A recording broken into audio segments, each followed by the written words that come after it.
We're now going to discuss a third method of multiplying vectors together. As we've seen in the past, we have the option of multiplying a vector times a scalar quantity. This we call the scalar product. If we multiply a vector by a scalar, basically we elongate that vector in one direction or another, and the output is a vector. So a scalar product gives us an output that's a vector. We've also seen that a dot product is the product of two vectors, but its output is a scalar quantity. So today what we're going to discuss is the cross product, and the cross product between two vectors has this symbol with the cross in the center.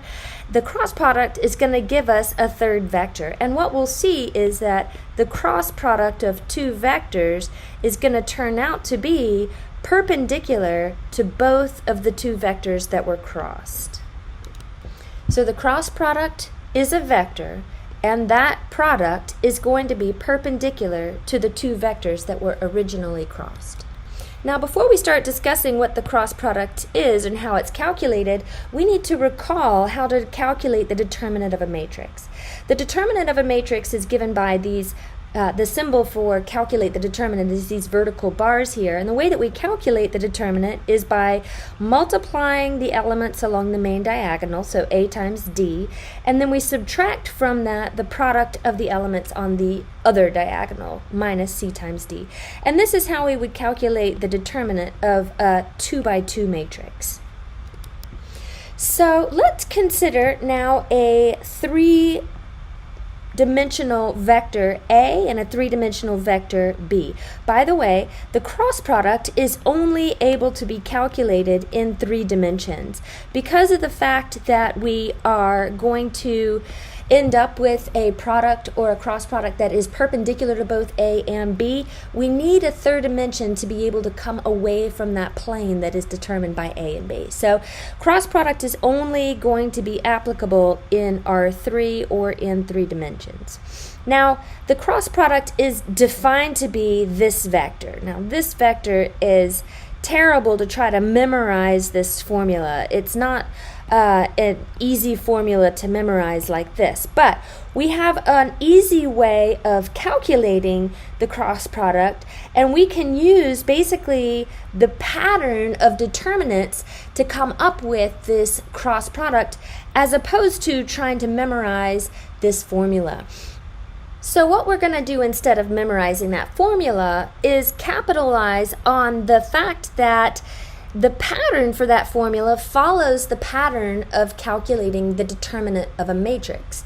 We're going to call this a symbolic determinant because this matrix here is basically meaningless because of the fact that it contains vectors and scalars, right? We would essentially need a matrix with only scalar quantities in there to give that matrix meaning. We're going to use the pattern of calculating the determinant in order to help us remember or calculate the cross product of these two vectors.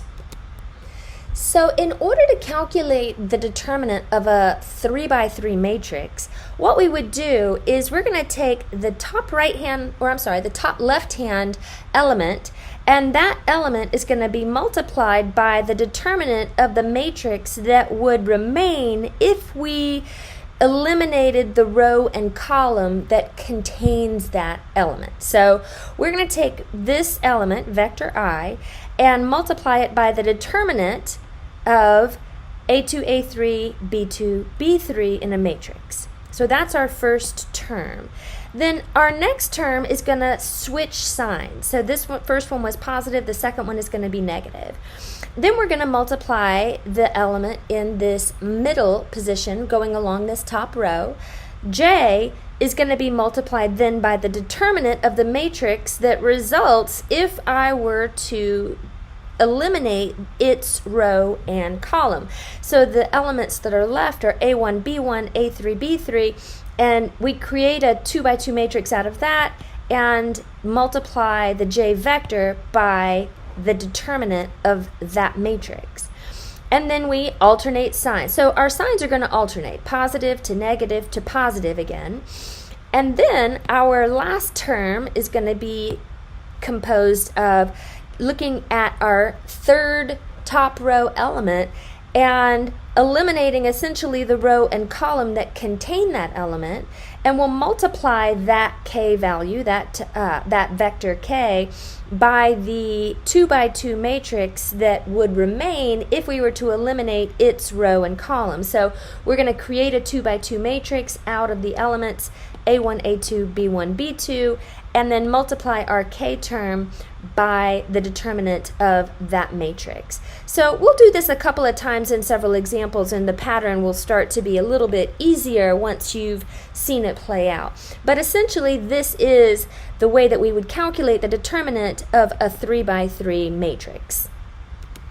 So A cross B is going to be determined by the I vector multiplied by the determinant of A2, A3, B2, B3. Well, that's going to be A2, B3, right here, A2 times B3. And this is scalar product, right, because A2 and B3 are scalar quantities. They are the components of my A vector, or A vector and B vector. And then from that, we're going to subtract the product of the other diagonal. So this would be A3, B2, right? So that's the determinant of that first 2 by 2 matrix. Now, from that, we're going to subtract my J vector times the determinant of this 2 by 2, which is product of the main diagonal, A1, B3, minus the product of the other diagonal, A3, B1. And then we'll close that off. And then to that, we're going to add the K vector that is going to be multiplied by the determinant of this 2 by 2 matrix. So it's A1 times B2 minus B1 times A2, and we close off that final component. So let's finish this off, and I'm actually going to change this now to pointy bracket notation so that I don't have quite so much going on.